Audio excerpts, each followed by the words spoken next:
이 부분에 대해서는 저희가 그 다음이 바로 기동은 증인에 대한 증인 저희가 질문드리고 질의가 있는데 의도적이라고 할 수밖에 없고 허가하지 않은 자가 출입을 한다는 것 자체가 관리에 대한 주의가 반드시 있어야 될 거라는 말씀을 드리고 이지선 팀장이라는 이 분이 어떤 얘기를 들었고 했는지 우리가 자세히 그 얘기들을 들어보고 이제는 저희가 필요하면은 조치들이 이루어져야 될 것 같다고 존경하는 박주민 위원장님께 말씀을 드립니다.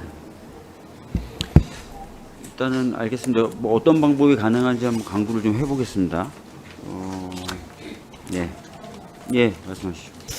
사실은 우리가 이제 익히 아시다시피 소회의실에는 우리 여당 위원들이 주로 회의를 하고 또 대부분은 보좌 직원들이 허용된 분들만 이게 수시로 들락거리는 그런 장소입니다. 그런데 증인 참고인이나 동행자는 대기실이 별도로 있는데 보통의 경우에는 여기에 올 엄두를 못 낼 텐데 이분은 이 동행인은 어떻게 여기까지 들어와서 저는 계속 옆에 있었는데도 타 의원실의 보좌 직원으로 생각을 했지 이분이 외부인인지를 저는 몰랐습니다. 근데 어떤 근거로 이분이 들어와서 거기에 너무나 태연하게 오랫동안 앉아 있었고 그러다가 나갔다고 하는데 이 부분에 있어서는 반드시 우리 행정실 차원에서 출입에 대한 제한 아니면 그런 일이 있을 때 어떤 조치를 취한지에 대해서 반드시 확인해서 그 부분에 대한 주의 조치가 뒤따라야 될 것으로 보입니다. 향후에 뭐 당연히 이제 그런 조치, 간사님께서 얘기하신 조치는 이루어져야 될 것 같고요. 오늘 그 행위에 대해서 어떻게 할지에 대해서 좀 고민을 해보겠습니다. 그래서 죄송하지만 제가 잠깐 기동원 증인에게 좀 몇 가지 좀 물어보도록 하겠습니다. 기동원 증인? 네. 앞에 좀 나와주시고요. 오늘 그 동행했다는 그분은 증인하고는 어떤 관계신가요? 네. 저희 회사 직원이고 저희 회사에서 일하기 전에 예전에 기자로 일을 했었습니다. 근데 전에 제가 잘은 모르지만 예전에 저쪽 소회의실이 기자분들이 대기하던 공간이었어 갖고 거기 대기를 해서 좀 착각을 좀 했었던 것 같습니다. 불편을 지켜드려 죄송합니다. 제가 좀 납득이 안 가는 게요. 그분이 기자셨던 적이 언제예요? 제가 정확하게는 잘 기억은 나진 않지만 대략 한 3년 전 정도로 3년 전 정도. 네, 알고 있습니다. 3년 전 정도에 혹시 기자분들이 소회의실을 사용했었습니까? 아니죠. 그리고 제가 죄송하지만 죄송할 필요는 없지만 제가 삼선이에요. 9년째인데. 죄송합니다. 예. 제가 답변을 잘못 드렸습니다. 죄송합니다. 2016년에 기자였던 걸로 알고 16년? 있습니다. 네. 제가 2016년부터 국회의원이었는데요. 한 번도 그런 적이 없어요. 예? 아니, 목지인이 그랬대요? 자, 그렇다 하더라도 지금 현재 기자가 아니시잖아요. 네, 그렇습니다. 대기실이 별도로 있는 거고. 네네. 그리고 혼자, 그러면 다른 증인하고 참고인은 다 대기실에 있는데 자기 혼자 저기 앉아있고, 그걸 아무런 문제의식을 못 느꼈답니까? 일단 허락되지 않은 행위에 대해서 제가 대신 사과드리겠습니다. 죄송합니다. 제가 저희 직원한테는 주의를 주겠습니다. 그리고 의도하지 않은 행동이었다는 거에 대해서는 다 말씀드리고 싶습니다. 죄송합니다. 그러니까 예, 강선우 원장님.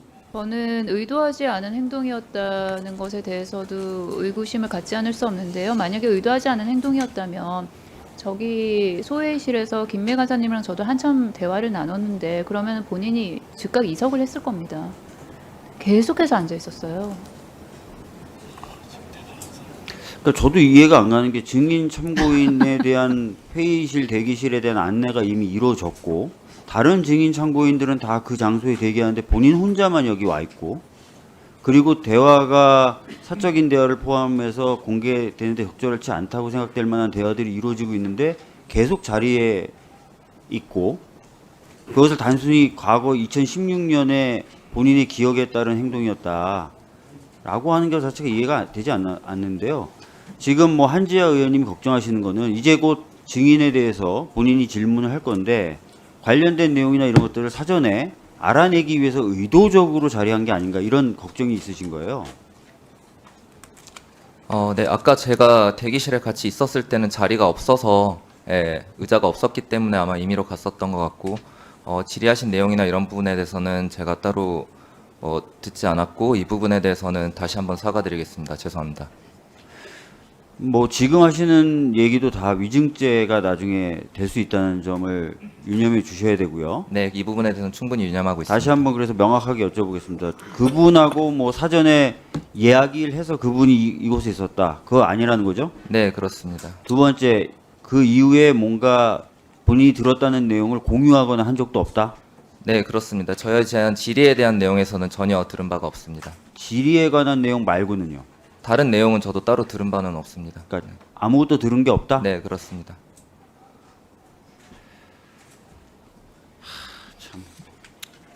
일단 알겠습니다. 자, 한재아 의원님 질의해 주시죠. 네, 거기 계시면 됩니다. 의료 공백 사택에 9개월째 접어들고 있습니다. 모두 의사와 정부 간의 갈등을 말하고 있지만 제가 걱정하는 것은 국민과 의사 간의 신뢰입니다.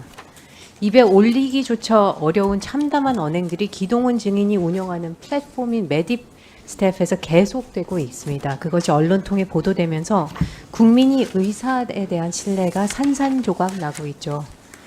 허위사실 유포, 모욕과 멸시, 폭력적 행위, 사회적 따돌림, 집단적 괴롭힘, 그 중심에는 메디스텝가 있습니다.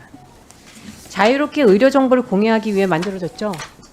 네, 그렇습니다. 네, 근데 본래의 목적을 상실하고 사회의 증오와 적대를 확산시키는 플랫폼이 되었죠. 현장에 복귀한 의사들에 대한 개인정보 유출, 조롱, 모욕, 멸시, 폭력 행위를 즉각 중지시키고 교정해야 될 책임이 있는 운영진인 기동훈 증인은 보안 조치를 강화하고 범죄 행위를 보호하고 있습니다. 이것이 바로 기동훈 증인이 오늘 이 자리에 선 이유입니다. 그런데 대동하신 분을 저희 소회의실로 모셨어요. 메디스태프는 원래 의사들이 의학 정보를 자유롭게 공유하고 의학적인 견해를 나누는 긍정적으로 발전했어야 하는 공간이었습니다.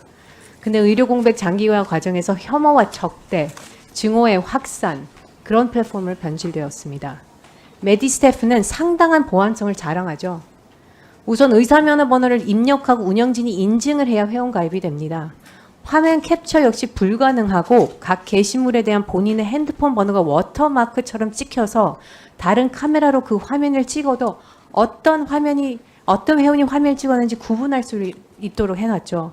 게시글을 누가 찍어 언론에 제보했는지 전화번호가 다 찍히기 때문에 제보한 사람을 특정할 수가 있게 됩니다.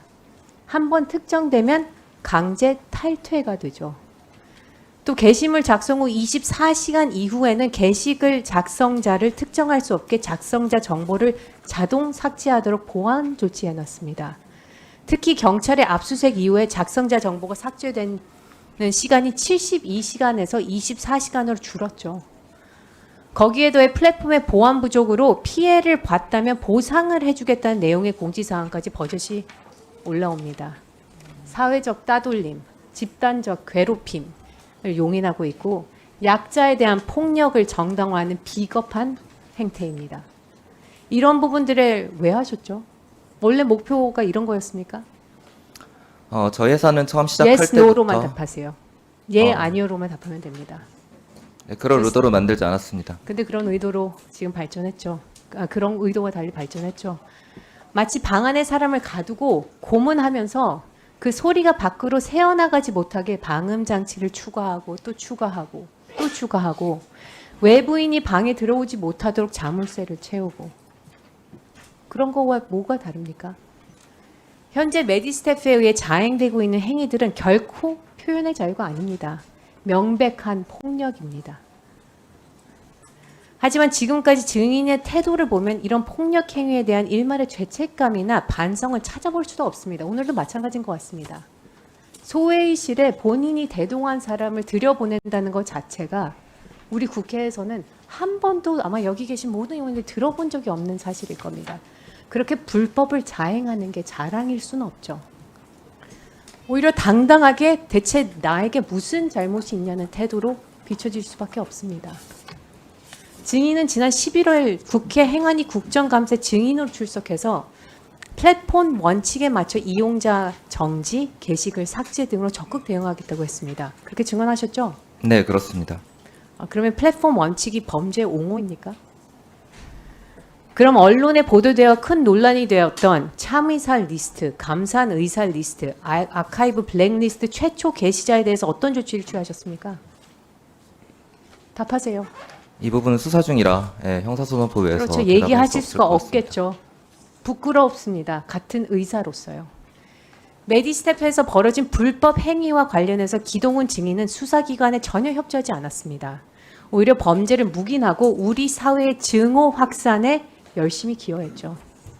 메디스텝은 회원 가입 시 의사 번호를 입력하고 인증을 거쳐서 회원 가입이 됩니다. 기관 인증을 통해서 의사 면허의 진위를 파악하는 거죠. 근데 아세요? 보통 그런 기관 인증에서 의사 면허를 확인할 때는 목적이 보통 의료기관 또는 대출 업무 제공할 때지 이런 범죄 플랫폼에서 그것을 활용하라고 제공된 건 아닙니다. 분명히 알아두세요. 지금 메디스텝이라는 플랫폼에서 자행하고 있는 집단적 괴롭힘, 사회적 따돌림은 명백한 폭력이고 범죄고 그거를 방임하는 것도 범죄입니다. 현정에서 복귀했거나 고려하고 있는 의료진은 큰 압박감과 공포를 느끼고 심지어 확인되지도 않은 개인사와 허위사실까지 유포되는데 지금 메디스텝은 뭐라고 있죠? 보안을 강화하고 있죠. 증인 메디스텝에서 벌어지고 있는 사회 따돌림과 집단적 괴롭힘 방임하는 것은 범죄 아닙니까? 맞냐 아니냐로만 답하세요. Yes or no. 네, 지금 범죄로 인식돼서 지금 경찰에서 법집행경에 수사 중으로 맞습니다. 알고 있습니다. 한 제보자가 저에게 연락 와서 제가 이렇게 자세히 알게 된 겁니다. 제보자가 얼마나 힘들었는지 왜 제가 이걸 미리 몰랐을까 죄송한 말씀을 드리고 메디스텝 글을 올린 사람들이 결코 대부분의 의사를 대변하지 않는다는 말씀도 꼭 하고 싶습니다. 지금 기동원 증인에 꼭 해드리고 싶은 말이 있습니다. 우리 그 영화 생활의 발견 제사 중에서 아주 딱 맞는 말이 있더라고요. 우리 사람은 되지 못해도 괴물은 되지 맙시다. 그 복지부 장관님께 말씀드리나 전공의 피해신고센터 이거 잘 운영해야 됩니다. 여야의장 협의체 하려면 전공의 학생들 보호해야 합니다. 본인들이 목소리를 음지에서 내는 게 아니라 양지에서 낼 수 있도록 당당하게 그렇게 제도 개선하셔야 되지 않겠습니까, 장관님? 네, 그렇게 하도록 하겠습니다. 수동적으로 전공의 피해신고센터 하면 안 됩니다. 문제 있으면 적극적으로 경찰에 의뢰하고 예. 이런 메디스텝 같은 곳이 방임할 수 있도록 하면 안 됩니다. 예, 우리의 책무를 다하시기 바랍니다. 예, 적극적으로 수사 의뢰하고 있고 수사 결과에 따라 가지고 결과가 나오면 행정 조치도 엄하게 시행하도록 하겠습니다. 네, 의사진행 발언하시죠. 잠깐만요. 네. 증인은 앉아주셔도 될 것 같아요. 좌석에 앉아주셔도 될 것 같아요. 예. 네, 조금 전에 우리 존경하는 한지아 의원님이 지적한 바와 같이 메디스태프의 대표하고 동원한 그 팀장이 저희 의원소 회의실에 네, 들어와서 네. 침입했습니다. 네. 그 부분은 저는 여야 의원 모두에 있어서는 심각한 문제라고 보고요. 국회법에 따라서 좀 더 이분이 그 당시에 녹취도 했는지 핸드폰 조사라든지 저는 모든 부분에 의도한지 안 한지에 대해서 저는 조사가 필요하다고 생각하기 때문에 조사를 좀 요청드립니다. 그래서 관련돼서 지금 행정실하고 논의를 하고 있습니다. 어떤 방법이 가능한지 그런 것이 나오면은 저희들이 적극적으로 방법을 좀 추진하도록 하겠습니다. 혹시 한지아 의원님 마이크가 안 돼요. 행정실에서 여러 가지 조사들을 하고 계시는 동안 굳이 기동원 증인이나 그 동반인이 댁으로 다시 복귀하실 필요는 없을 것 같습니다. 기다리고 그 결과에 대해서 들어야 될 것 같습니다. 네, 저도 그렇게 좀 하는 것이 맞다고 생각하고요. 백혜련 의원님? 네, 그러니까 지금 사실 이제 저희 국회가 수사기관이 아니기 때문에 네. 하더라도 특별한 강제 조치를 하기는 어려운 것 같습니다. 그래서 제가 지금 생각한 거는 어쨌든 이 기동인 증인이 증인으로 지금 선서하고 있기 때문에 그 몇 가지 사항을 공식적으로 증인으로서 당시의 상황 와서부터 어떻게 해서 헤어지고 가고 이런 것들을요 좀 증인으로서 질문을 해서 우리가 증언을 받아놓을 필요가 있다는 생각입니다. 네. 그런 준비를 조금 하라고 하고요. 그동안은 기동훈 증인님 좀 기다려 주셔야 될 것 같습니다. 그래서 그 내용을 저희들이 받아놓고 이후에 저희가 필요한 조치를 했을 때 아까 말씀드렸던 대로 뭐 위증이나 이런 부분에 해당될 수 있기 때문에 그런 작업들 좀 해놓겠습니다. 아, 참. 예, 다른 분 뭐 의사진행 발언하실 분 없으십니까? 그러면